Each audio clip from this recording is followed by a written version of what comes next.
नमस्कार, स्वागत है आपका अपने यूट्यूब चैनल स्टडी पॉइंट 3.0 में। मैं हूं प्रत्युष मिश्रा और आज का हमारा विषय है मैथ पेडागोजी का लेक्चर नंबर 4 के साथ मैं आपके समक्ष उपस्थित हुआ। इससे पूर्व में आपको मैथ पेडागोजी के 3 लेक्चर्स मिल चुके हैं और आज का ये लेक्चर बहुत ही महत्वपूर्ण है और यह जो वीडियो है आपको कम से कम 1 से 2 नंबर्स का ये लेक्चर आपके लिए उपयोगी है। 1 से 2 नंबर का इस लेक्चर से आपसे सीटेट एग्जाम में पूछा जा सकता है, तो इस लेक्चर को मिस ना करें और पूरा देखें, अंत तक देखें, क्योंकि ये बहुत ही महत्वपूर्ण लेक्चर होने वाला है।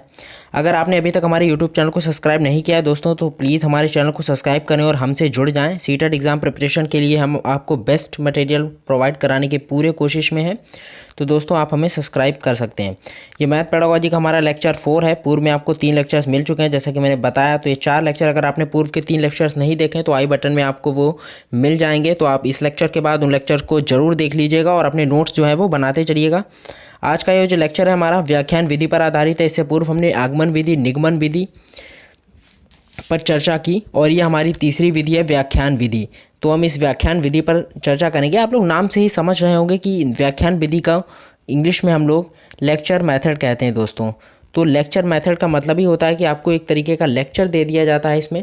तो आप लेक्चर मेथड से समझ गए होंगे कि यह विधि जो है एनसीएफ 2005 के अनुसार उपयुक्त बिल्कुल भी नहीं है, क्योंकि एनसीएफ 2005 जो है वो ऐसी किसी भी चीज़ पे ये नहीं जोर देता है। क्योंकि ये जो लेक्चर विधि होती है दोस्तों, यह जो होती है शिक्षक आधारित होती है। इसमें जो मुख्य केंद्र बिंदु होता है वो हमारा शिक्षक होता है दोस्तों, क्योंकि ये लेक्चर होता है और शिक्षक के द्वारा ही दिया जाता है। लेकिन एनसीएफ 2005 क्या कहता है कि जो हमारी शिक्षण विधियां हैं वो बाल केंद्रित होनी चाहिए। तो इससे आपको एक पॉइंट ये मिला कि जो व्याख्यान विधि है वो एनसीएफ 2005 के अनुसार उपयुक्त बिल्कुल भी नहीं है। तो आइए देखते हैं और आप इनका नोट्स बनाते चलिए, इसका आप स्क्रीनशॉट भी ले सकते हैं। हमारा पहला पॉइंट है, शिक्षण की यह विधि जो है वो अध्यापक केंद्रित होती है, जैसा कि मैंने आपको बताया और आपको नाम से भी समझ में आ रहा होगा कि यह जो होती है वो अध्यापक केंद्रित होती है, बाल केंद्रित नहीं होती। दूसरा पॉइंट है हमारा, इस विधि में जो अध्यापक है वो मुख्य केंद्रबिंदु होता है, जबकि बालक जो होता है वो अध्यापक के विचारों को शांत भाव से सुनता है। इस विधि में हम ये नहीं कह सकते कि बालक हमारा निष्क्रिय होता है, वो निष्क्रिय नहीं होता, वो शांत भाव से उन विचारों को सुनता है। निष्क्रिय का मतलब हो गया कि वो क्लास में सो गया या बिल्कुल भी उसने ध्यान नहीं दिया, ऐसा नहीं होता इसमें। फिर तीसरा हमारा पॉइंट है, इस विधि में अध्यापक अपने विचारों का शाब्दिक चित्र कक्षा में प्रस्तुत करते हैं। मतलब वो आपको ऐसा इमेजिनेशन आपको ऐसे बताएंगे तो बालक जो होता है उस चीज़ में सोचने लगता है। वो इस तरीके से आपको जो है वो शाब्दिक चित्र जो है वो कक्षा में प्रस्तुत करते हैं और महत्वपूर्ण बिंदुओं को बोर्ड पर नोट भी कराते हैं और जो इंपॉर्टेंट पॉइंट्स होते हैं उनको बोर्ड पर नोट कराते भी चलते हैं। इसलिए शिक्षण की इस विधि को हम क्या कहते हैं, इस विधि को हम चॉक एंड टॉक मेथड भी कहते हैं। तो ये इसका दूसरा नाम है और सीटेट एग्जाम में ये प्रश्न आ सकता है, तो इसलिए आप ये पॉइंट नोट और याद रखिएगा कि चॉक एंड टॉक विधि जो है व्याख्यान विधि को कहते हैं। दोस्तों लेक्चर मेथड से आप समझ रहे होंगे कि जब क्लास में आपके अध्यापक आता है, जब आप बड़ी कक्षाओं में पहुंचेंगे तो वो आपको लेक्चर्स देता है और इंपॉर्टेंट पॉइंट्स को बोर्ड पर नोट कराता रहता है, यही व्याख्यान विधि है। अब हम नेक्स्ट इस फिगर के माध्यम से समझेंगे कि इसमें आप देख रहे होंगे कि बीच में टी बना है, टी लिखा है। टी से हमारा जो तात्पर्य है वो हमारा टी से टीचर है, जो हमें पढ़ाता है, और एस फॉर स्टूडेंट हो गया। आप इसमें देख रहे होंगे कि टीचर जो होता है वो केंद्र बिंदु है।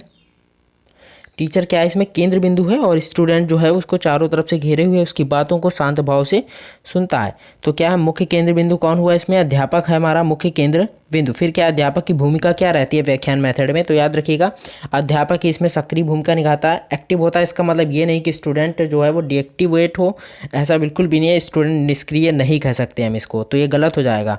फिर क्या, बालक की भूमिका क्या है, बालक जो है शांत श्रोता है। बालक को हम कहेंगे यहाँ पे पैसिव लर्नर, ना कि ये कहेंगे कि वो एक्टिव नहीं है। फिर इसमें क्या है, विचारों का प्रवाह क्या आता है, तो यह एक ही ओर चलता है, अध्यापक से छात्र की ओर। जैसा कि आप एरो देख रहे होंगे, सारे एरो जो है वो स्टूडेंट की तरफ लगे हैं। इसमें क्या होता है कि विचारों का प्रवाह अध्यापक से छात्र की ओर चलता है। और इस मेथड की खास बात, एक बात ये भी याद रखिएगा, जब विद्यार्थी को कुछ भी समझ में नहीं आता तो ऐसा नहीं है कि वो जो है वो आपस में एक दूसरे से बात करने लगे, वो ऐसा नहीं करेंगे इस मेथड में, या नहीं होता है। तो ये इसीलिए यहाँ पे क्रॉस लगा दिया गया है कि स्टूडेंट से चर्चा नहीं करता है। शिक्षक जो है वो पूरी तरीके से कक्षा में सक्रिय भूमिका निभाता है और इसका केंद्र बिंदु होता है। और इसमें यह भी होता है कि वो प्रत्येक बालक पर जो है वो व्यक्तिगत ध्यान नहीं दे पाता इस विधि में।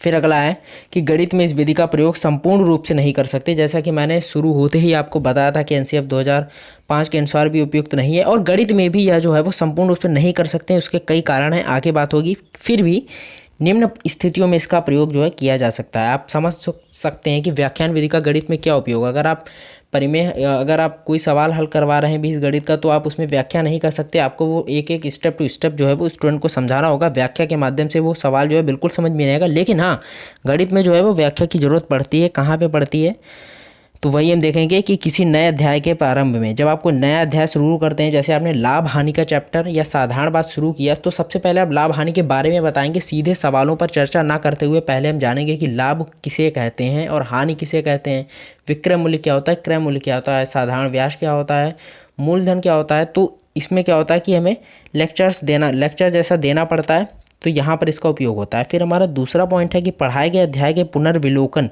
यानी कि संक्षेपीकरण में भी इसका प्रयोग होता है। जब हम कोई अध्याय जो हम पढ़ा चुके हैं, तो अचानक से स्टूडेंट से पूछ सकते हैं कि बताओ बेटा लाभ क्या होता है, उसके संक्षेपीकरण में। फिर तीसरा पॉइंट है किसी गणितज्ञ के जीवनी के बारे में। अगर आप किसी गणितज्ञ के बारे में बता रहे हैं, अगर आपने पाई का कहीं पे उपयोग हो गया, जैसे यहाँ पे लिखा है पाई, व्हाट इज़ पाई, पाई क्या है, तो आप पूछते हैं किसी से भी बालक से पाई का मान बताओ, तो वो कहता है 3.14। लेकिन पाई का मान कहाँ से आया, ये किसने दिया, तो आर्यभट्ट प्रथम महान गणितज्ञ हमारे हुए आर्यभट्ट प्रथम, उन्होंने ही पाई का मान दिया था। और कैसे निकाला गया था, 100 + 4 गुणे 8 से गुणा की गई, उसके बाद प्लस 62,000 बटे 2000 से भाग करने पर हमारा आता है 3.1416 डॉट, मतलब काफ़ी आगे तक।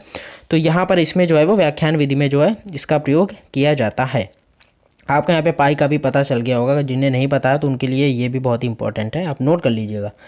फिर क्या है, इसका प्रयोग कहाँ पे किया जाता है, तो किसी प्रमेय की उत्पत्ति या निर्मेय की रचना से पूर्व की भूमिका बनाने में भी व्याख्यान विधि का प्रयोग किया जाता है। परिमेय होती हैं जो प्रमेय वगैरह होती हैं जो आपने बनाई होंगी, जिसमें रचना करने को आ जाता है, सिद्ध करने को आ जाता है, तो वहाँ पर भी जो है वो व्याख्यान विधि का ही प्रयोग किया जाता है। अब हम बात करेंगे इसके गुण पर, मेरिट्स ऑफ लेक्चर मेथड। तो मेरिट क्या है, इसके गुण क्या हैं, तो क्या है कि अधिक संख्या की कक्षा में इस विधि का कोई तोड़ नहीं है।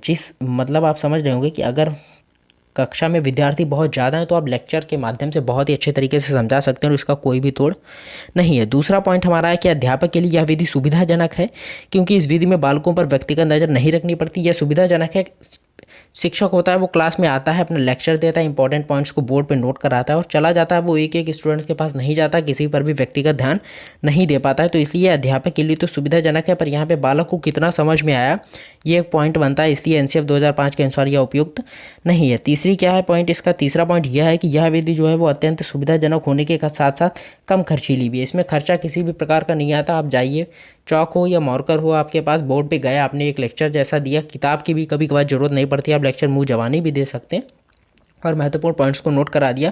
तो यह विधि जो है बहुत ही कम खर्चीली है। मुझे पूरी उम्मीद है कि आपको मेरा लेक्चर बहुत ही पसंद आ रहा होगा और आप इनके दोस्तों नोट्स ज़रूर बनाते चलें। ये 5 मिनट का वीडियो आपको 1 से 2 नंबर अगर दिला रहा है तो ये आपके लिए बहुत ही बेनिफिट होने वाला है। और अब हम इसके देखें कि दोष क्या हैं।